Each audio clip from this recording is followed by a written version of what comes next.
Hello everyone and welcome to Kernel of Wisdom. Today I am talking about how to help someone through the power of presence. Okay, so let's say you have a friend or a family member, or maybe you even notice that homeless person on the street corner, or the barista at your local coffee shop, or a child sitting on the bus and notice that they're sad. You realize that these people are suffering. Maybe they've told you that they're in pain, or maybe you can see the pain in their eyes or in their face or through tears. And if you're like most people, and since you're watching this video, I'm guessing when you're in these situations, you really wish you could help. And that is so natural. When we see others in pain, we want to do something about it, especially if we love them. But that feeling, that helplessness of seeing someone in pain and knowing we can't really do anything about it, that doesn't feel good. We want to jump in. We want to tell them everything's going to be okay. We want to fix things. We want to rescue them. But this rescuing can also be really harmful. For one, rescuing another person doesn't exactly help them feel strong or capable of dealing with things. The other thing is, it can kind of be invalidating. Rescuing implies we often give people advice or tell them how to fix things, suggesting things like, if you just did A, B, or C, this could all be better.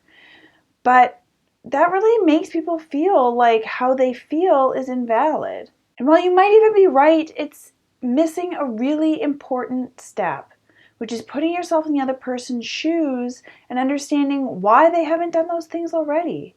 Understanding what the situation feels like for them. And then there's the other reality that there's a lot of things that come up in life, a lot of pains we really can't do much about. So what can you do if you see someone suffering? And honestly, sometimes the best thing to do is to just be present. In a lot of ways, it's like being the parent of a sick child. Parents hate to see their children suffering. They accept that they might have the flu or something and that they can't really do much about it, but it still hurts. And yet, at the same time, they have to accept that all they can really do is to try and be there and comfort the child until the sickness passes.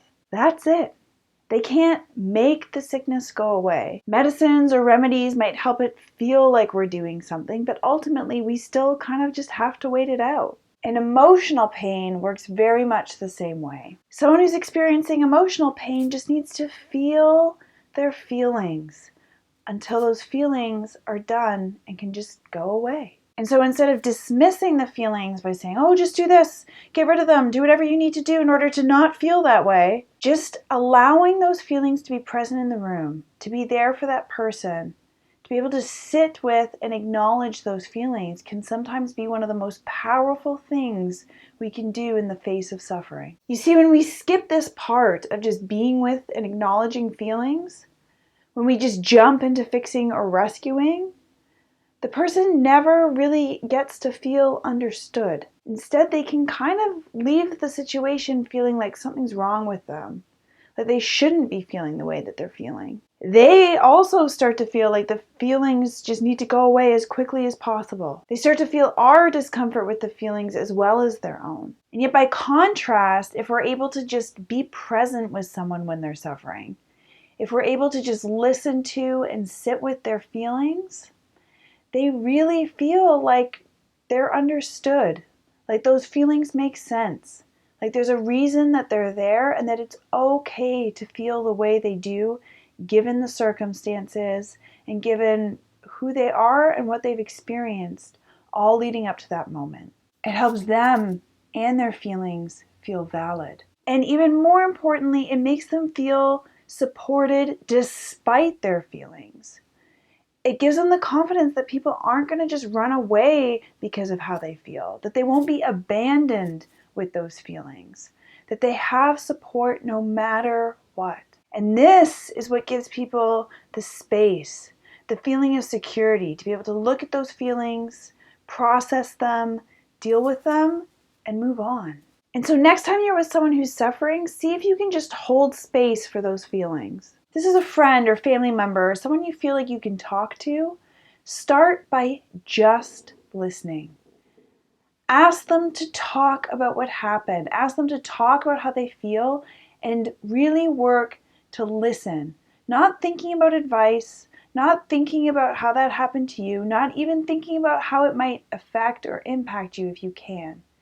If you notice those thoughts, acknowledge them for yourself and come back to just listening. In fact, being able to talk about our feelings, being able to talk about what's going on for us can be one of the most validating, healing, therapeutic experiences that we can ever give another person. And once they're done, once they're fully expressed, to help them feel like you've heard them, to help them feel understood, you just need to empathize. And this is where your response literally just needs to acknowledge what you've heard. Again, no advice is necessary. No telling them what they need to do or where they might have gone wrong or where other people were wrong. You don't need to add to the story. You might say something like, wow, that's awful. I can't believe you went through all that. I'm so sorry. Or you might say something like, I can't imagine how that feels, but given everything you've just described, I can totally understand why you're feeling the way you're feeling. You might even say something that helps them show what you've understood. Something like, wow, it sounds like you're really frustrated. That's such an angering situation. Or, it sounds like you felt so abandoned and dismissed in that moment. I can see why you're hurt. This might bring out more of the story from them. They might feel even more comfortable talking it out even more. And again, once they're done and fully expressed, you can ask them what they want. Ask them if there's anything you can do to be of help.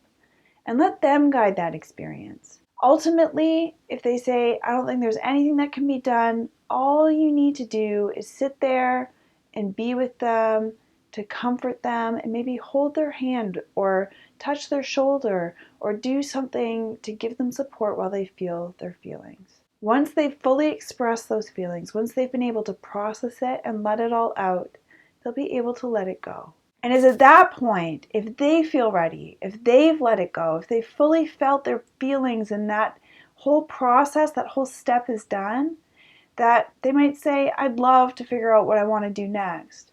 And then you can brainstorm with them, you can work with them. But I can't emphasize enough that giving that space for just being present is so powerful and so important. So really work not to miss that step. And finally, can I also say that that might mean giving yourself a bit of self-compassion. It's really normal and natural to feel moved, to feel distress in the face of other people's feelings.